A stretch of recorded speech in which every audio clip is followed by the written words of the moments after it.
Kodad rural police station చిలుకూరులో జరిగిన కర్ల Rajesh lockup death విషయంలో అక్కడ సీసీ ఫుటేజ్లను పరిశీలించి రీపోస్ట్ మార్టం నిర్వహించి ఎస్ఐ సురేష్ రెడ్డిని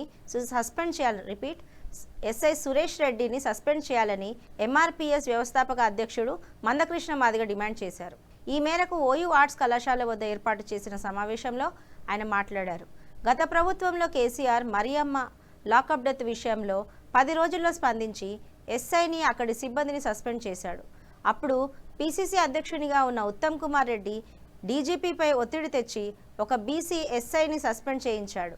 కానీ రాజేష్ లాకప్ డెత్ విషయంలో తన సామాజిక వర్గమైన రెడ్డి ఎస్ఐని కాపాడే ప్రయత్నం ఉత్తమ్ కుమార్ చేస్తున్నాడు. ఎస్సీ ఎస్టీ చట్టాన్ని అమలు కాకుండా అడ్డుకుంటున్నది కూడా ఉత్తమ్ కుమార్ రెడ్డి. కాబట్టి ముఖ్యమంత్రి రేవంత్ రెడ్డి చనిపోయిన రాజేష్ కుటుంబానికి ₹1 కోటి ఎక్స్గ్రేషియా ఇవ్వాలి. ఉత్తమ్ కుమార్ రెడ్డిని మంత్రివర్గం నుండి బర్తరఫ్ చేయాలి అని డిమాండ్ చేశారు. మరి చిత్రహింసల కేసు కూడా నమోదై ఉన్నది. SC ST case నమోదైనది.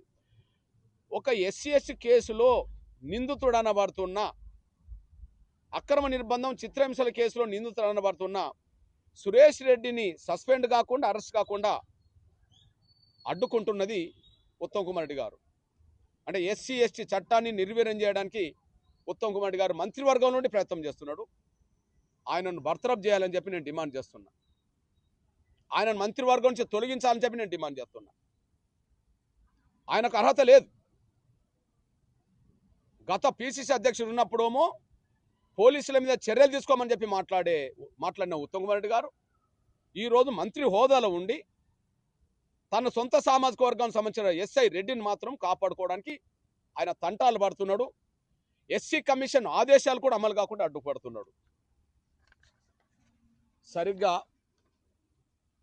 December 18న SC commission డీజీపీకి chief సెక్రటరీకి నోటీసులు పంపింది. ఎస్ఐని సస్పెండ్ చేయండి అని. 2 నెలలు దాటింది. రీపోస్ట్ మార్టం చేయమని చెప్పి నోటీసులు పంపింది. 2 నెలలు దాటింది. Kodad rural police station, Chilukuru police station సంబంధించిన సీసీ ఫుటేజీలు కమిషన్కి అందించాలని చెప్పి ఆదేశించింది. కానీ సీసీ ఫుటేజీలు ఇంతవరకు అందించలేదు. అంటే వాళ్ళు ఎస్ఐని సస్పెండ్ చేస్తలేరు. అదే సమయంలో రీపోస్ట్ మార్టం చేస్తలేరు. సీసీ ఫుటేజీలు అందించట్లేదు. అంటే ఎస్సీ కమిషన్ ఆదేశాలను కూడా పట్టించుకోకుండా ఒత్తిడి తీసుకొస్తున్నది ఉత్తమ్ కుమార్ రెడ్డి గారు అనే విషయం మేము స్పష్టం చేస్తున్నాం. కాదని చెప్పమానండి. ఆయన 2 నెలల తర్వాత మళ్ళీ ఫిబ్రవరి 19న ఇది డిసెంబర్ 18 అవుతే ఇది డిసెంబర్ 18 2025 అవుతే ఫిబ్రవరి 19న మళ్ళీ రెండోసారి ఆదేశించింది. ఖచ్చితంగా ఎస్ఐని సస్పెండ్ చేయడమే కాదు, ఎస్ఐని అరెస్ట్ చేయాలి, రీపోస్ట్ మార్టం చేయాలి, సీసీ ఫుటేజీలు అందించాలి వెంటనే అని చెప్పి మళ్ళీ పంపింది.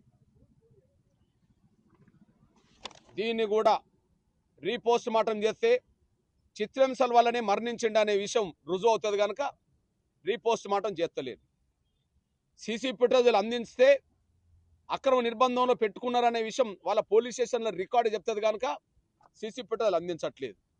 తన రెడ్డి సామాజిక వర్గం కనుక ఆయనను సస్పెండ్ కాకుండా ఆపుతున్నాడు అనడానికి సాక్ష్యం ఏంటంటే ఎస్సీ కమిషన్ మీద కూడా ఒత్తిడి తీసుకొస్తున్నాడు. ఎస్సీ కమిషన్ మీద కూడా ఒత్తిడి తీసుకొస్తున్నాడు. ఆయనకేం పని? బాధితుల పక్షాన ఉండాలనా, నిందితుల పక్షాన ఉండాలనా? ఇక్కడ బాధితులు ఎస్సీలు, అక్కడ నిందితుడు రెడ్డి. బాధితుల పక్షాన ఉండాల్సిన ఉత్తమ్ కుమార్ రెడ్డి గారు నిందితుల కొమ్ము కాస్తున్నాడు. ఎస్సీ ఎస్టీ యాక్ట్ అమలు జరగకుండా అడ్డుపడుతున్నాడు. కొంతమంది ఆ ఎస్సీ కమిషన్లో ఉండబడే మెంబర్లతో ఎవరికైతే రాజకీయంగా సాన్నిధ్యం ఉంటుందో ఆ రాజకీయంగా సాన్నిధ్యం ఉన్న ఎమ్మెల్యేలతో మాట్లాడి దయచేసి ఎస్సీ కమిషన్ చెప్పి ఎస్ఐని ఇళ్ళ నుండి తప్పించమని చెప్పే ప్రయత్నం చేస్తున్నాడు. డైరెక్ట్ ఎస్సీ కమిషన్తో కూడా మాట్లాడి ఎస్ఐని సస్పెండ్ కాకుండా కొద్దిగా చూడండి అని చెప్పి రిక్వెస్ట్ చేసే పద్ధతిలో మాట్లాడుతున్నాడు.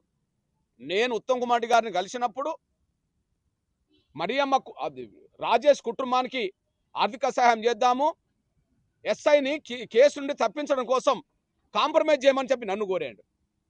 డైరెక్ట్గా నన్నే కోరిండంటే ఇక ఎస్సీ కమిషన్తో మాట్లాడిందనే విషయం నేను రుజువు చేస్తా.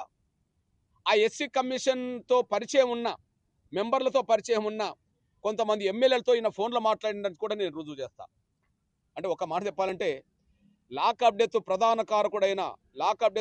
కారకుడైన ఎస్ఐ సురేష్ రెడ్డిని కాపాడుకోవడానికి ఎస్పీ మీద ఒత్తిడి తీసుకొస్తుండడు, సస్పెండ్ చేయకుండా డీజీపీ మీద ఒత్తిడి తీసుకొస్తున్నాడు, చివరికి నేరుగా ఎస్సీ కమిషన్ మీద ఒత్తిడి తీసుకొస్తున్నాడు. అదే సమయంలో ఆ ఎస్సీ కమిషన్ ప్రభావితం చేయడానికి కావాల్సిన ఫోన్లు చేస్తున్నాడు, కొంతమంది ఎమ్మెల్యేలతో మాట్లాడిస్తున్నాడు. దీన్ని బట్టే ఎస్సీ ఎస్టీ యాక్ట్ను నిర్వీర్యం చేయాలని ఎవరు ప్రయత్నం చేసినా, చట్టం అమలు కాకుండా ఎవరు అడ్డుకో